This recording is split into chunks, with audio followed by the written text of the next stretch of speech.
Thank you, Bill, and welcome. Welcome to Unity of Orange County on this beautiful day, which is the last Sunday before Christmas. And so we're so glad that you've all decided to join us. We like to begin with our vision and our mission statement.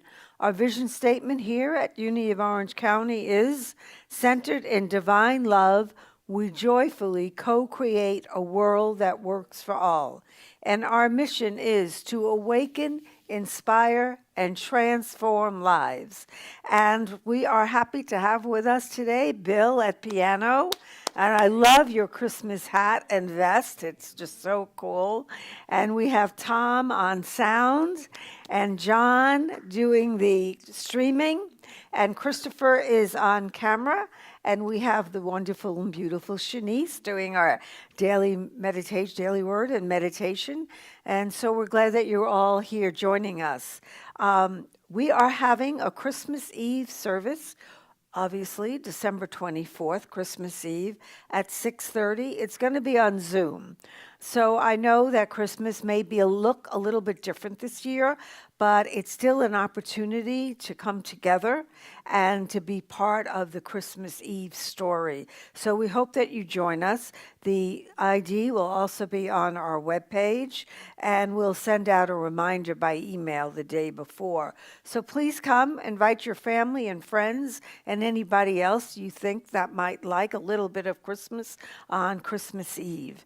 And we know that you love Unity of Orange County, and we're so grateful for all the gifts that have been given to us through our fundraiser. And we are still, if you haven't given it, you can send your ticket money, which is $25. You can buy one ticket or four tickets or as many tickets as you want to Unity of Orange County. You can do it on the web. You can do it through texting, and you can mail it in. And we're just grateful for all that are supporting our non-event event. And there's not too many times you get to not go somewhere and be part of something. So we're glad that you're doing that. And we have a lot of great things happening in the new year. We have a new class beginning on January 6th. It's based on the book Living Originally by Robert Brummett. And I just want to say he was one of my teachers when I was in ministerial school, and he is just the most fascinating. He's just a great guy, and every book he's written has been wonderful. So I know this class is going to be just a great class. He also used to lead our insight meditation retreats that we had when I was at school. So he's just got this wonderful presence about him, and it comes through in his writings. And we're also going to begin in January, the first Sunday in January at 11 o'clock. We are going to begin the quest. We're going to have a spiritual discussion on the first and third Sundays of the month. And it is going to be on the quest, which can be, the book can be received on Amazon or unity.org. So I'd like to say this about the quest. I meant to bring the book. So one of the requirements, I don't know if it's that way any now, but one of the requirements to be a Unity licensed teacher and to be a minister in the past was you had to have taken the quest. The quest is a book. It's 52 lessons, and it is everything you want to know about Unity and what Unity believes.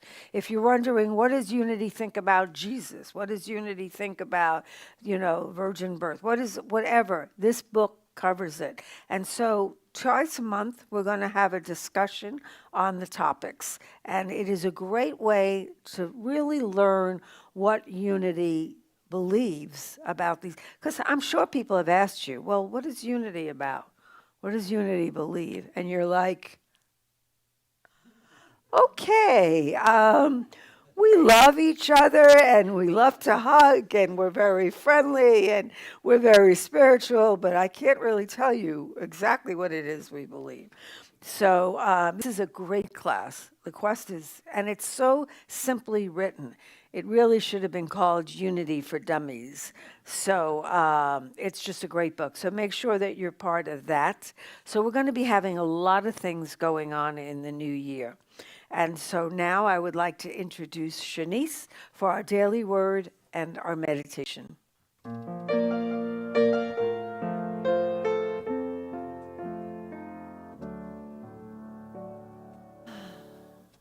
Good morning, Unity. The daily word for Sunday, December 20th, 2020 is joy. Joy dawns in my grateful heart. Joy dawns in my grateful heart. Joy to the world. The carol echoes the joyous message proclaiming the Messiah's birth. Today, I feel this same triumphant joy awakening in me. I may have endured a long and cumbersome journey on the way to discover the joy that is alive in me, the truth of me as a spiritual being. I may have spent years denying my spiritual identity, thinking that fulfillment, wholeness, and abundance were for others and not for me. Now, as I've made the Advent journey, I have kindled my faith, felt the tranquility and comfort of peace, and received the soothing touch of deep and abiding love. Those gifts have led me to understand with deep gratitude that joy is mine to know, feel, and to live. But the angel said to them, "Do not be afraid, for see, I am bringing you good news of great joy for all the people." From Luke chapter 2, verse 10. And so I invite you to get comfortable wherever you are for a time of meditation.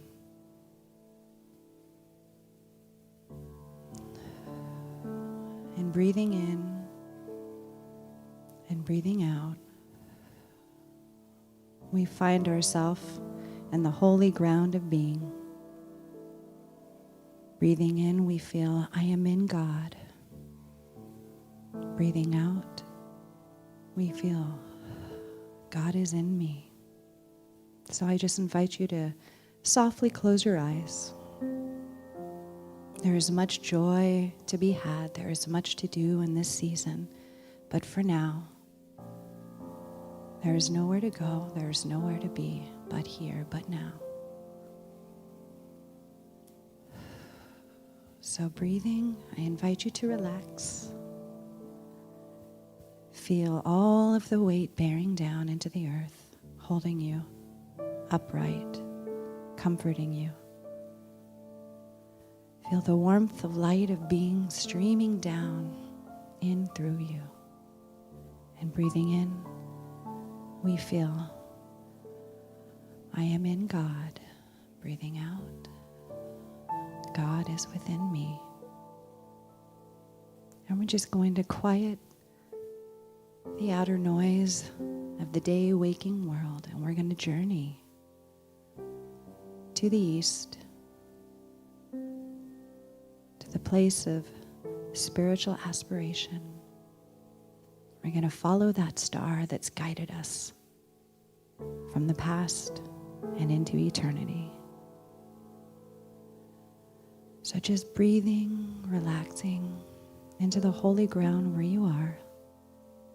I want you to feel that bright, brilliant, radiant light that's beckoning to you from afar. There is a sprinkling of stars on the fabric of royal blue sky. It is night, it is evening, and we are waiting. A light that shines streaming down to you. It calls, come, come. And you follow its light and you step forward, closer into the light. It calls, come, come. You journey on, away from the noise, to find a place in the sacred place to commune with this calling. It's so brilliant. It sings to you, streams into you, calls to you. And you want to go closer. And here we are, bathed in its light, right above you. It calls to you. I have a gift to bear. Will you receive it? Will you open your heart? Will you open your soul and look with new eyes in this place of the most sacred? Receive your gift, and we will rest, bathed in the light of this star. Patiently unwrapping the gift of this presence. And so we rest in the silence and receive that gift that is shining, wanting to be illumined through you. And we go within and we listen, bathed in the light.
As we prepare to return to this space, to this light of day, although we may journey to follow the star, it asks us to shine right where we are. Take this gift, live this gift, shine your light.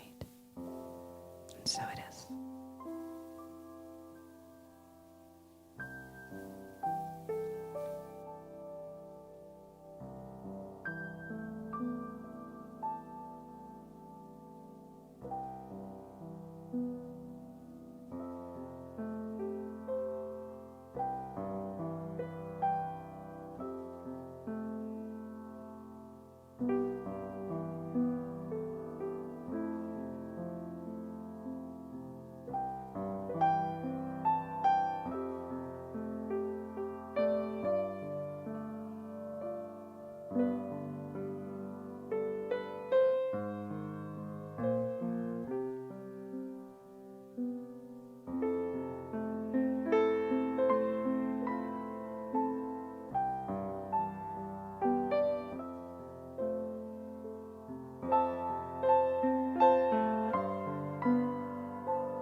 Thank you, Bill, for that beautiful music.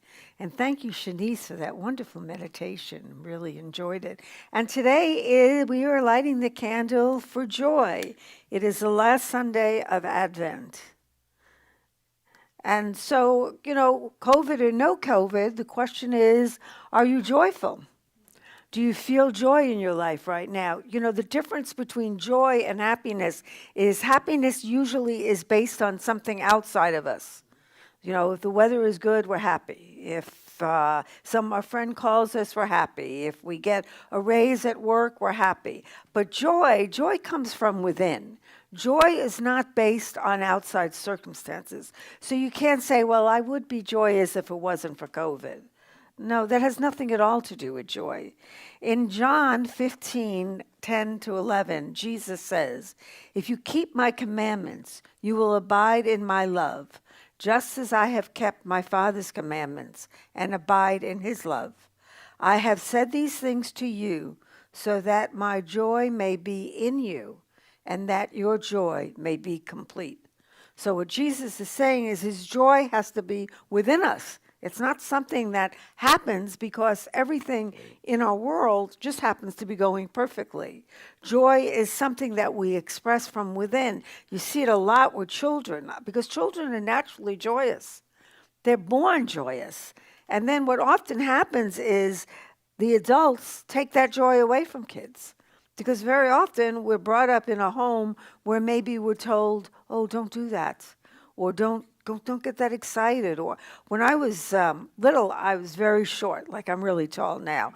But I was shorter then than I am short now. And so everyone around me was much bigger. And so I talked really loud for a little person. And people would say to me all the time, calm down, lower your voice, you're talking too loud, bring that energy in. And I'm like, but I want to really spread this energy. And everyone's going, shh, shh. So what happens after a while, when you do that to a child, is they begin to shut down. They begin to turn within because the adults are telling them to do this. But that's not natural. Natural for us is to do that, to express ourselves, to be open, to be joyous and all of that. And but the world doesn't see it that way. So Charles Loomis said, I am bigger than anything that can happen to me. All these things, sorrow, misfortune, and suffering, are outside my door. I am in the house, and I have the key. So we have the key, not the outside stuff. We have the key. And so what do we do to bring joy back into our lives? So one of the greatest ways to bring joy back into our life is through service. Something happens when we do something for someone else. It can be a little thing or it could be a big thing. But when we do something for someone else, no matter how they feel about it, we feel good. Service is, to me, one of the biggest things I can do. Leo Tolstoy said that joy can be real only if people look upon their life as a service and have a definite object in life outside themselves and their personal happiness. So when we have our service, we're thinking of other people. We're not thinking of ourselves.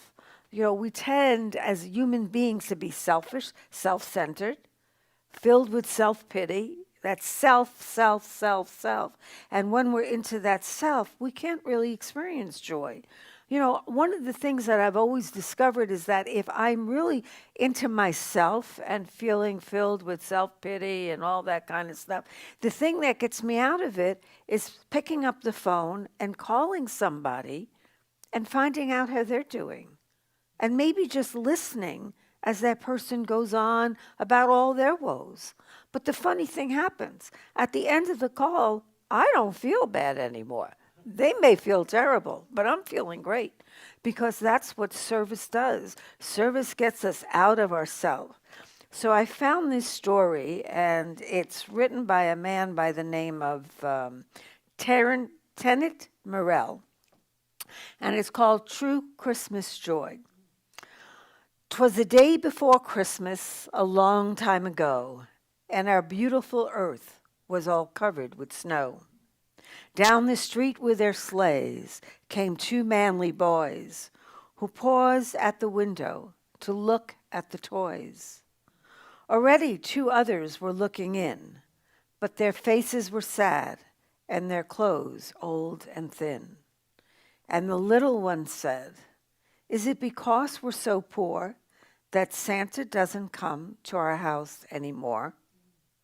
The older one patted his wee brother's head and hugged him up closely as softly he said, "Oh, maybe he will come tonight, little Tim, if we ask on our prayers for the Lord to send him." The little face smiled as the boy saw a tear in the eye of the one who quelled little Tim's fear. Then slowly and sadly the waifs went their way to the place they call home, where that night they would pray. The boys with their sleighs followed closely behind, and neither one spoke, but in each childish mind a beautiful thought said as plain as could be, "If I share with those poor boys what Santa brings me." When the two reached their home, to the father they ran and eagerly told them their unselfish plan. He was proud of his boys, who now felt that same love that sent our dear Savior from his home above. Next morning, still filled and thrilled with their beautiful thought, they scampered downstairs to see what Santa brought. And they, with the help of their father and mother, selected the presents for Tim and his brother. And as the first light of dawn came into view, the two went their way with the toys bright and new, and crept very quietly up to the door where they'd seen the boys enter the evening before. As they hurried back home to their own Christmas joys, they could not even dream how the other two boys, on finding that Santa had really been there, sent their joy to the one who had answered their prayer. That night, when the Santas were ready for bed, with the hand of their father on each curly head. So even children can understand the importance of doing something for someone else, of doing something unselfish, of sharing our gifts with others, because that is what the season is all about. You know, it's a season of hope. It's a season of hope, especially this year, that the hope that next year will be better. It's a season of hope that at the time of Jesus' birth, that this child was being born, which was going to change the world, which was going to be the Prince of Peace, and was going to bring peace to a world at that time when there was very little peace. And it's a season of love, because when we give of service, we're giving our love. You know, it's hard to be of service to someone and not come from a feeling of love. So when we have hope and peace and love, we cannot help but have joy. And there's that joy that comes from within. I had a friend once who said he was traveling and he was at a McDonald's, and there was a little kid there who wanted a milkshake, and he said, and the father bought a milkshake for the little girl, and she did. He called it the happy dance. I don't know if you've ever seen kids do that. You know, they jump up and down, and they're clapping their hands, and they're so excited because they have all this joy within them, and they don't know what to do with it. So I want to thank friend Kathy, who sent me a video, and it's called Oh, a Puppy. And what it is children being surprised with a puppy. And this is what joy looks like. Open the box. Oh my goodness, A puppy? oh my God, the pie!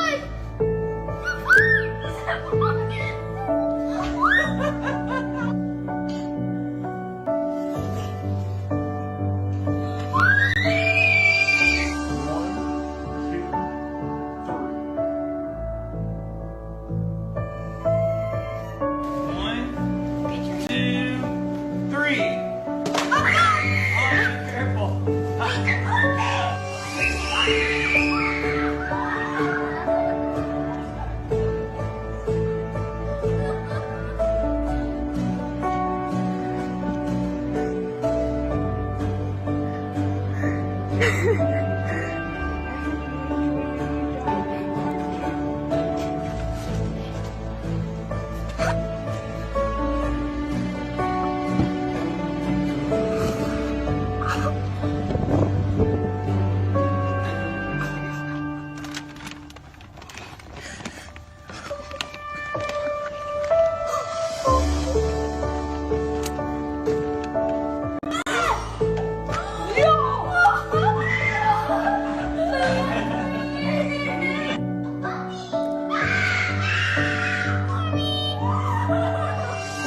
Oh my God, Mommy! No way!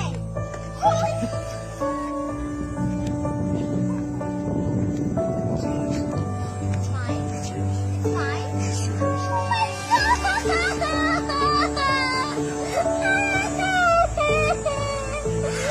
Oh my God! Are you so happy?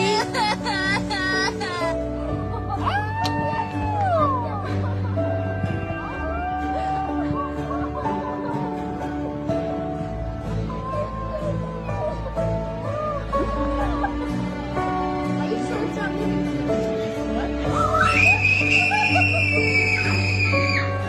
Nice job. I think he's gonna be traumatized.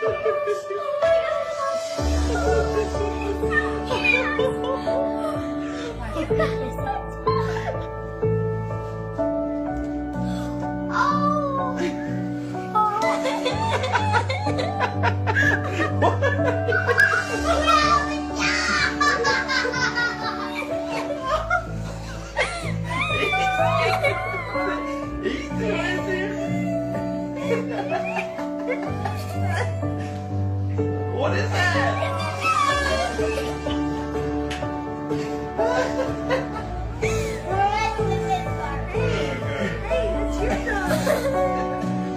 Happy early birthday. Happy early birthday.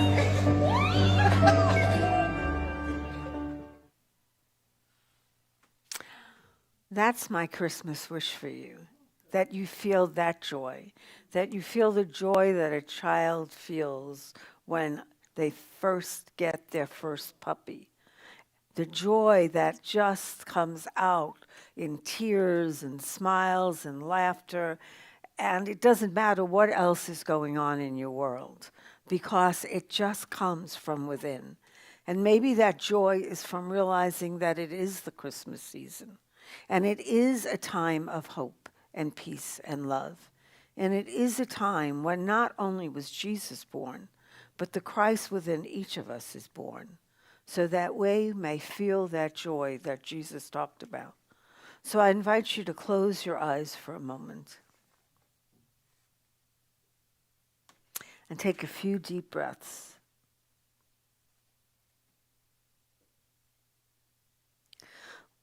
Within each of us is an unborn possibility of abounding joy. It is a spark of spirit that one can smother but cannot extinguish. So my hope for you this holiday season is to take a moment to go within, to allow hope and peace and love fill your heart and your spirit. And then to truly realize there is so much to be joyful for, no matter what is going on around us. Christmas is a time for us to remember the Christ that was born in Jesus is also born in us. If we only take the time to be still and to connect.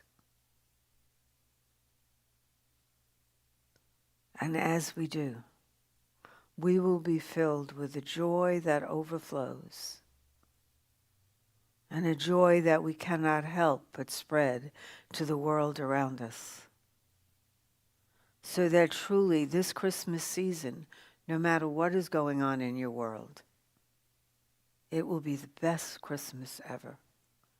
For it will be a time to remember not the shopping and the gifts and even the visiting others, but what Christmas really means. And when we remember that, we will truly be celebrating the spirit of Christmas. And so it is. Amen.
Thank you, Bill.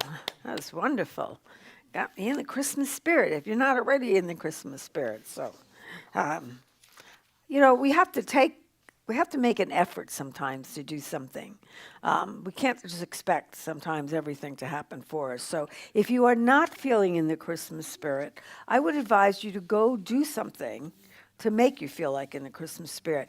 Try making some cookies or drop it off at a neighbor's house, or just wish everybody that you come in contact with Merry Christmas or Happy Holidays. Do something. Just get out of yourself. It's that time of year. We need to get out of ourselves. And one way we get out of ourselves is through remembering the principles that we believe here at Unity. And we have 5 basic principles. And the first is God is all good. Together, God is all good and active in everything, everywhere. And number 2 is, I am naturally good because God's divinity is in me and in everyone. And 3, I create my experiences by what I choose to think and what I feel and believe. So that means the Christmas spirit is up to us, not up to somebody else. And through affirmative prayer and meditation, I connect with God and bring out the good in my life. And 5, I do and give my best by living the truth that I know. I make a difference. And we do make a difference. We make a difference just by smiling to someone. We make a difference to this community with your gifts. We would not be here without them, and we truly appreciate it. So you can text us your gifts, you can mail them in, you can put them on our website, you can go to our app. We try and make it easy for you. Whatever way you give your gifts, before you give them, I invite you to take a moment and pray over them, as we're going to do right now, as we pray our offering prayer. Together, Divine love through me blesses and multiplies all that I have, all that I give, and all that I receive. And I am grateful. And we are grateful for you. And we hope that you join us Christmas Eve. And if you have trouble with Zoom, or if you're like, I can't do Zoom, Zoom is too hard, I want to be there, but I don't know what to do with Zoom, I invite you to send me an email with your phone number, and I will call you and I will help you get on Zoom, because Christmas Eve is a time when we should be celebrating the birth of Jesus. So you can email me at minister@unityoforangecounty no, minister@unityoforangecounty.org. And I will be happy to talk to you and explain to you how to get on Zoom. I don't want anyone to not be a part of it because they feel they don't know how to do it. It's very easy. I know a lot of non-tech people that can do it. So you just need someone to tell you how. So please let me know if you don't know how to do it. And so I hope to see you all on Christmas Eve. One of the reasons we're doing it on Zoom rather than like we do it on YouTube is so that we can see you and you can see us. And you can be a part of it as if you were here. And you can partake in it as if you were here. And you will need a candle. We sent out some blessing bags, and if you have one, in it was a candle. If you didn't get that, all you need is any kind of candle, and make sure you have a match. If you don't have a candle, a flashlight will work. If you don't have a flashlight, your phone will work. Anything that has any kind of light on it will work so that you could be part of the candle lighting ceremony. So I hope to see you Thursday night, and whether you're there or not, we hope that you have a fabulous Christmas, that you remember what Christmas is about. And so let us close with our prayer for protection. The light of God surrounds us. The love of God enfolds us. The power of God protects us. And the presence of God watches over us. Wherever we are, God is, and all is well. Have a wonderful holiday. Be safe, be happy, be joyous, and be free. God bless.